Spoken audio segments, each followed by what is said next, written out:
Hello, and welcome to the Cryptocurrency News channel. We're going to talk about Chainlink because Chainlink presents opportunities in the long term and the short term.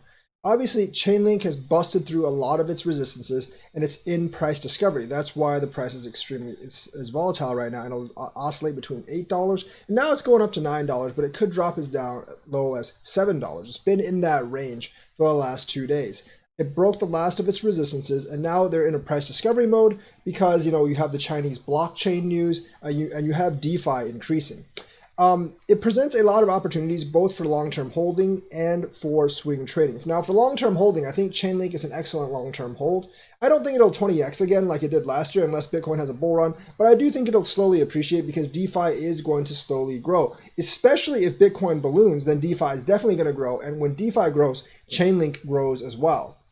On the other hand, like we saw a few months ago, Chainlink doesn't have many resistances right now, but it also doesn't have that many supports. It recently blew through all of those. And 3 months ago, remember during the flash crash, Chainlink crashed lower than any other coin. It flash crashed to like a penny essentially, almost nothing for a couple of minutes. And someone actually bought a bunch of Link at that low price because it had no resistances, it had very little liquidity, so it just dropped through right when people actually sold it. So that gives you a great opportunity to actually make some money on Chainlink if that happens. And it could happen. Remember, Chainlink has a crutch, and the crutch that Chainlink has, well, not really the crutch, the disadvantage that Chainlink has is that Chainlink is actually built on Ethereum. Now, you might ask, why is that a disadvantage? It's because Ethereum can't scale, and that's not a theoretical problem. That problem has actually occurred already once back during the crash back in March. Remember, Chainlink nodes actually shut down for 6 hours. It wasn't really Chainlink's fault, aside from the fact that they were built on Ethereum. Because Ethereum got so clogged up with transactions that each transaction cost $20. And obviously the Chainlink node operators thought it was no longer financially viable to actually operate the Chainlink nodes. So they actually shut the Chainlink nodes down and no one's transactions could go through for about 6 hours. And that could easily happen again. And you had better believe that if transactions get up to $20 again on Ethereum, because Chainlink's based on Ethereum, Chainlink transactions would cost $20, that the node operators will do that again. No one wants to bleed thousands or tens of thousands of dollars pushing your transactions through if they're actually that expensive. And that's why several DeFi projects have actually said we want to use more than one node. But the problem with that is like all those nodes are actually on Ethereum as well. So if Chainlink nodes shut down, those nodes are probably going to shut down as well. No one wants to bleed that much money. And it's not like a centralized decision. Even if all the node holders are separate, they're all going to shut down. You know why? Because it costs them a fortune to keep the node up during that time. So there's actually there's actually almost no way, unless Ethereum solves the scaling problem, that this doesn't happen. It happened before and it will happen again. And I doubt they've really solved that scaling problem in the last like 4 months or so. It's just inconceivable that they have.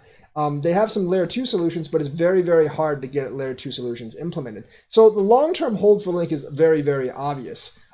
Because Link is being used by a lot of DeFi projects, if you just hold on to it, I think it can easily get to double digits, probably mid double digits, eventually, perhaps even without a Bitcoin bull run, mid double digits. However, if you want to go high double digits or triple digits, you will need a Bitcoin bull run, but that will eventually happen, and you will actually get a large return on Link. Short-term wise, you can actually play both the rise and the fall because, like I said, PPP is actually going to run out at the end of this month. Elections coming in November, and they might not have that much incentive to pump the economy after the election. Plus, like a lot of these incentivized programs and these programs to help people out are actually ending soon. And they might give us another stimulus, but that's really not going to be enough to keep people going. The unemployment rate is still stupidly high.